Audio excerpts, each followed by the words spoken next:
ramios investicijos užimtai moteriai, be akcijų streso ir su didelė grąža. Kaip investuoti be nerimo, kad mano investicijos svyruoja, kad turiu sekti visas rinkos naujienas ir kur man visą tai sutalpinti galvoje, jeigu yra ir šeima, ir namai, ir buitis, ir dar papildomai darbas. Tai kaip įdarbinti tuos pinigus, kad tai nereikalautų papildomai energijos ir emocijų iš manęs. Video moteriams, kurios nori pradėti investuoti, matyti, kaip dirba pinigai, bet papildomai nesekti rinkos kiekvieną dieną ir nesijaudinti, kad galbūt kai atsibūsiu rytoj, mano investicijų vertė bus pakritusi. Realistiškai, jeigu taip pasižiūrėti, tai video skirtas ne tik moteriam ir mamom, bet daugiau skirtas yra man pačiai, savo prieš 5 metus, tai Justinai, kuri buvo visiškai nesenai pagimdžiusi antrą vaiką, išėjusi motinystės atostogų ir susivokusi, kad reikėtų prisijimti savo finansinę atsakomybę į savo rankas, nes aš esu atsakinga už 2 mažus žmonės šiam gyvenime. Tai šiandien video yra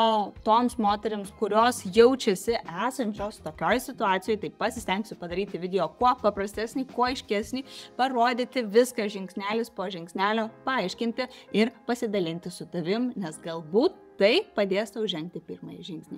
Na, o jeigu pirmą kartą pasijungi mano kanalą, tai labas, aš esu Justina ir čia dalinuosi savo investavimo kelionę. Kaip man sekasi investuoti dabar, kokias klaidas aš padariau, kokias galbūt dar padarysiu ir mes pamatysim tai tik tais kanale, kaip man sekasi įdarbinti savo pinigus, kokie pas mane atkeliauja rezultatai būtent iš investavimo, nes šito kanalo tikslas yra parodyti, kad investuoti gali kiekvienas. Paprasčiausias žmogus, kiekvienas gali investuoti, jeigu sugebam neišleisti visų pinigų, kurios uždirbam ir norim dalį atsidėti savo finansiniai laisviai ir stabilumui. Tai kviečiu prenumeruoti kanalą apačioje, spaudžiam like po video, jeigu jisai yra tau aktualus ir važiuojam šiek tiek prie psichologijos ir tyrimų, ką jie sako apie moteris investuotojas.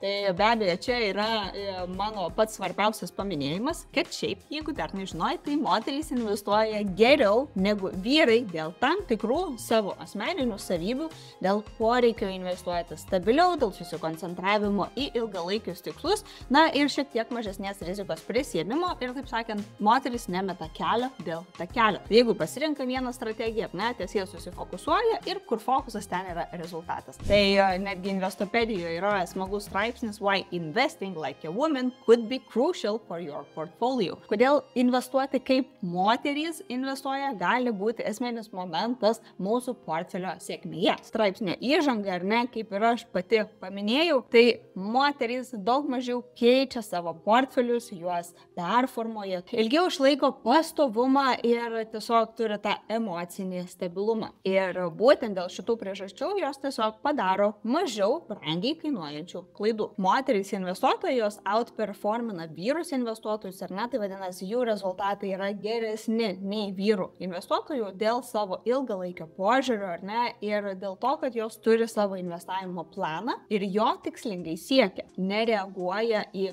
paprastus rinkos svyravimus, kurie yra visiškai įprasti. Ir kaip labai smagiai rašo, ar ne, kai moteris jau pagaliau supranta, ką jos perka ir kur jos investuoja, jos tiesiog užsifiksuoja šitą savo strategiją, ar ne, ją realiai pamiršta, kad reikėtų koreguoti ir tiesiog investuoti periodiškai ir labai tikslingai. Tai čia tiesiog reikėtų suprasti, kad kuo anksčiau pradėsim domėtis, ar ne, tai visko mes tikrai nesužinosim prieš žengiant tą pirmąjį žingsnį. Pradedam mažai žingsneliais, investuojam pradžiai nedidelės sumas, kurias galim sau leisti investuoti. Tai lygiai aš taip pat padariau pačioj pradžioje savo investavimo kelionės, nes tuo metu dar buvau motinystės atostogose. Tai buvo vaiko 2 metai, kai buvau su juo jau iki darželio. Tai pačiu žinot, kokios yra išmokos tuo metu, tai tiesiog yra juokingos, bet norėjau pažiūrėti, kaip man seksis, tarkim, tą mėnesį išgyventi su 10 eurų mažiau. Kaip man seksis tą mėnesį suinvestavus išgyventi su 20 eurų mažiau. Ir čia kiekviena galim įsivesti savo sumą, ne? Tai labai svarbu nebijoti ir nesijausti demotyvuotai, kad aš startuosiu su 10 eurų, ar ne? Nes yra ir tokių galimybių, kaip įdarbinti savo pinigus su realiai dviženklė grąža, net ir nuo 10 eurų. Ir kaip ir netgi straipsnėje, ne, mes matom parašyta, kad vis dėlto kodėl moterys neinvestuoja, nes jos sako, kad joms pritrūksta papildomai pinigų tam, kad galėtų atidėti investicijoms. Ir not currently investing yra 57% moterų respondenčių atsakė ir tuo metu aš neturiu pakankamai pinigų investavimui atsakė 67% moterų. Tai dabar jeigu paimsim tai kaip vieną iš didelių problemų, kodėl moteris nepradeda investuoti, tai šiandien parodysiu sprendimą, kaip mes galim pradėti investuoti nuo tokių nedidelių sumų kaip 10 eurų, nemokant didelių mokesčių fondams ar ne, be akcijų rinkos analizų, be naujienų, be kažkokių tai žargonų, kurie yra per daug sudėtingi pačioje pradžioje. Tai tiesiog nuo 10 eurų, be papildomų mokesčių ir sąlyginai trumpo laikotarpio investavimas. Kad neapsunkinti visko papildomą informaciją įvairiausiais tyrimais ir šaltiniais, tiesiog tiesiai keliauju prie sprendimo, kuris man bent jau prieš 5 metus būtų iš tiesų išsprendęs tuos pirmuosius investavimo žingsnius ir galbūt nebūtų prireikę tiek laiko, tiek valandų praleistų prie ekrano, realiai stengiantis, panikuojant, kad aš nesuprantu, kad aš negaliu, kad aš nemoku ir iš tiesų prie to realaus pirmojo praktinio žingsnio. Tai aš noriu parodyti tau Indemo platformą, tai yra Latvijos banko prižiūrima, licencijuota, reguliuojama platforma. Indemo, ar ne, tai yra Latvijų kompanija, bet Lietuvoje taip pat mes galim rasti ir pasitikrinti prie lb.lt. Lietuvos banko puslapyje prie finansų rinkos dalyvių, ar ne, mes taip pat rasim Indemo pasirinkimą, tai papildomas užtikrinimas, ar ne, man kaip investuotojai, kad tai yra reguliuojamas ir licencijuotas variantas. Ne, esam Lietuvos banko puslapyje, finansų rinkos dalyviai, vedu Indemo, ne, paieška, Indemo SIA, ką mes čia turim, ar ne, Europos Sąjungoje veikianti finansų maklerio įmonė, teikianti paslaugas Lietuvos Respublikoje. Lietuvos Respublikoje neįsisteigus, ar ne, bet matom, kad Lietuvos bankas jau pažymėjęs yra žalia vėliavėlė išduota ir galim keliauti toliau į patį puslapį.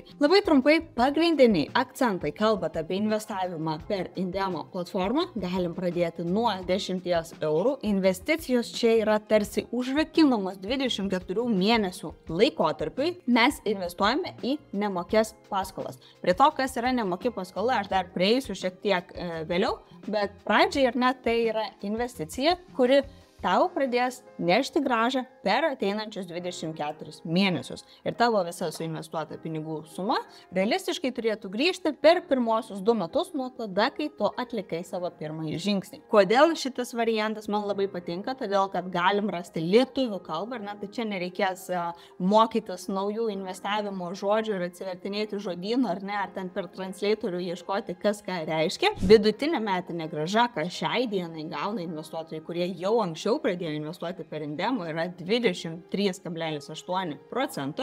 Jau suinvestuota iš investuotojų visų, kurie yra šitoj platformai, tai yra daugiau kaip 12 tūkstančių registruotų vartotojų, jie suinvestavo 16 milijonų ir pargrąžinta pinigų suma, ar ne, jau yra daugiau kaip 2 milijonai. Tai platforma yra pripažinta, ar ne, tas pats Prancūzijos bankas, BaFin, ar ne, prižiūri Latvijos bankas, kaip ir minėjau, o čia yra Ispanijos tikriausiai.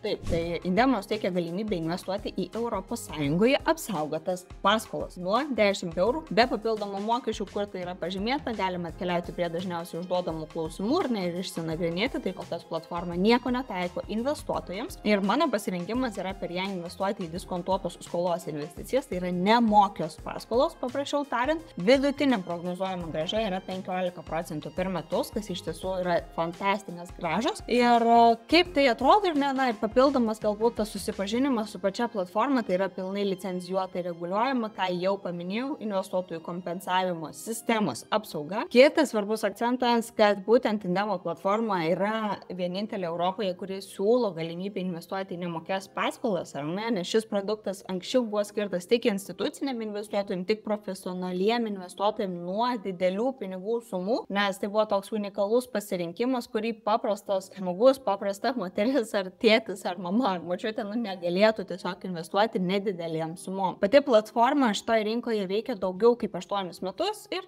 netaip senai pasileido šitą galimybę investuoti būtent paprastiems žmonėms. Tada galima ateiti prie diskontuotų skolos investicijų papildomai pasinagrinėti, ar ne? Tai čia labai paprastai, kad suprasti, kas yra tos diskontuotų skolos investicijos. Tai jos yra sukuriamos iš paskolų, už kurias skolininkas nesugebėjo sumokėti savo įmokų. Tai jeigu taip paprastai paėmus, per Indemo platformą aš investuoju į vieną skolų rinkinį, kuriame jau yra 8 suformuotos paskolos, kurios nebuvo išmokėtos tų pirminių savininkų. Na, tarkim, paimsiu paprastą pavyzdį ir, tarkim, aš pasiėmu būsto kreditą, nusiperku būstą ir bankui turiu kiekvieną mėnesį mokėti ten po 400 eurų, ar ne, kad grąžinčiau tą kreditą kartu su palūkanom. Nutinka gyvenimas, 90 dienų aš negaliu mokėti tų savo įmokų, ar ne, pasikeitė situacija, bankui nebereikalingi yra tokie nemokūs klientai, dėl to jie tą paskolą parduoda su nuolaida instituciniams investuotojams arba, per Indemo platformą, tai, kas organizuoja visus šitus pirkimus, tai būtent Indemo platformos žmonės ir susijusios įmonės ir jos nuperka tą nemokę paskolą pigiau iš banko. Tuo metu žmogus kaip ir netenka to turto, nes aš negalėjau laikyti sutarties sąlygų, ar ne, bet vis dėlto už tos paskolos kaip užstatas yra tas buvęs nekilnojamas turtas, toks kaip garantas, kad yra paskola, kurią reikia sumokėti, į tą paskolą mes investuojam per Indemo platformą ir kai nekilnojamas turtas yra parduodamas, tai mes kompensuojam tą paskolos dalį ir pelnas, kuris buvo sugeneruotas pardavus nekilnojamą turtą ir pargrąžinus paskolą, ar ne, kaip pyrago dalis yra padalinama visiems investuotojams, kurie pakliuvo į tą paskolų rinkinį, kurios NT buvo parduotas. Paskolų produktai yra gaunami iš Ispanijos didžiųjų bankų ir suteikia galimybę mums juos investuoti su nuolaida, ar ne? Tai šios klasės turtu dažnai prekiauja kai kurie didžiausi ir sėkmingiausi investiciniai bankai, nes iš tiesų grąžos yra fantastiškos, kaip ir matėt pagrindiniam puslapį ir net 23% vidutinė metinė grąža, ką gauna investuotojai. Ką svarbu suprasti, kad va čia kai pradedam investuoti, ir tai per 24 mėnesius turėtų būti parduoti tie nekilnojamo turto objektai, kurie kompensuoja esamą skolą, ir tuomet pelnas yra padalinamas. Galiu parodyti, kaip atrodo pas mane prisijungus profilyje visa šita informacija. Tai aš esu per Indemo suinvestavusi daugiau kaip 700 eurų, ir dabartinis mano portfelis ir yra 700 eurų, 13 eurų yra jau pargrįžusios palūkanos kartu su mano investuota suma, tai šitą šiandien ir suinvestuosim. Tai jeigu tu nori pasižvalgyti daugiau per Indemo platformą, pačioje rasi registracijos nuorodą, tiesiog spausk nuorodą, keliausi į oficialų jų puslapį, pasiskaitysi papildomai informacijos, kuri tau yra svarbi ir reikalinga.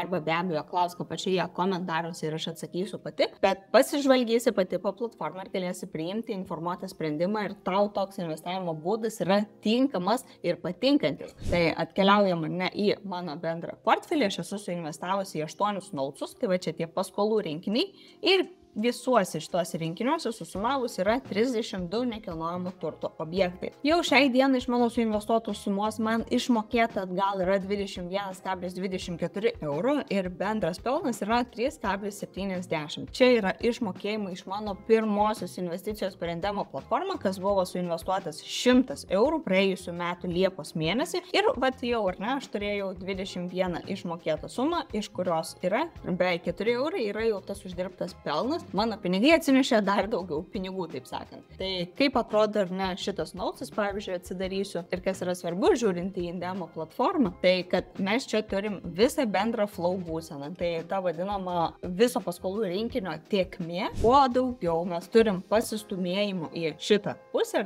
kuo daugiau fioletinės juostelės yra užpildyta, tuo greičiau atkeliaus mūsų tie įdarbinti pinigai su dar daugiau pinigų atgal į mūsų šitą sąskaitą, kuri yra Indemo platforma. Kai pinigai atkeliauja per 24 mėnesius, juos galima vėl reinvestuoti, palikti dirbti arba galima išsimti ir naudoti savo reikmėm. Jeigu aš ateisiu prie Analytics puslapio, tai matysiu, kiek dabar nuo mano suinvestuotų sumos per paimtą laikotarpį aš turiu bendrai grąžos investicinės ir tai yra 35%, tai be abejo, kai iš tų 8 objektų parsiduos dar kiti 5, tai galimai mano grąža šiek tiek sumažės, bet vis dėlto tai tikrai dviženklė grąža ir kiekvienas tas 10 eurų, kurį mes galime darbinti šią savaitę, šį mėnesį ir kiekvieną mėnesį tęsti šitą procesą sumom po tokiam sumom ir iš tiesų pradės rodyti tą realų rezultatą. Tai aš dabar noriu parodyti, kaip suinvestuosiu tos 13,90, nes minimali suma nuo 10 eurų ir vėliau pasijungsiu skaičiuoklę ir parodysiu, kokių rezultatų tu gali tikėtis per ilgesnį laikotarpį, tęsiant periodinį investavimą per Indemo pasirinkimą. Tai aš ateinu prie market dalies ir aš matau matau, kad dabar yra prieinama investavimui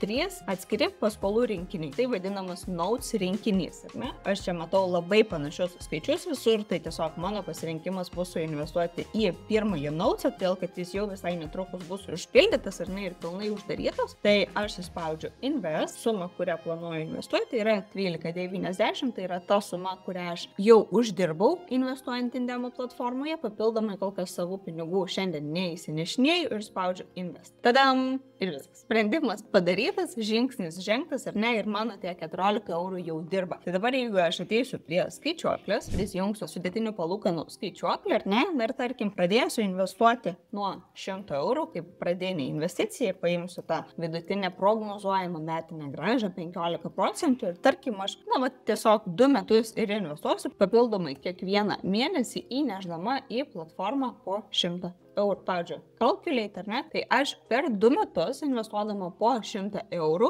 per Indemo pasirinkimą turėsiu 413 eurų to pelno, kurį man jau uždirbs mano prieš tai suinvestuoti pinigai. Dabar, jeigu mes paimsim realistiškai tą grąžą, kurią iki šios dienos yra gavę Indemo investuotojai, tai pasijungiam pagrindinį puslapį pasitikrinimui, tai yra 23% metinė grąža, ar ne? 23%, pažiūrim, koks būtų rezultatas, jeigu jau būtume pradėję investuoti, ar ne? Tai 669 eurai po 2 metų būtų ta mūsų pelno dalis. Ir čia yra svarbu suprasti, kadangi platforma yra nauja, investuotojų skaičius kol kas dar nėra visiškai milžiniškas, tai vadinasi tas pelnas, kuris atkeliauja pardavus nekilnojamo turto objektą ir grąžinus paskolą, jisai yra dalinamas ant nedidelio kiekio žmonių. Dėl to tos grąžos yra tokios didelės. Ir normalu, kad per laikotarpį tos grąžos tikriausiai pradės šiek tiek mažėti ir pasieks tą 15% vidutinį pelningumą, kiek ir pati platforma planuoja. Tai dėl to paskatinsiu pradėti nelaukti, pradėk su 10 eurų, pradėk su 20 eurų, su ta suma, kuri yra tau patogi,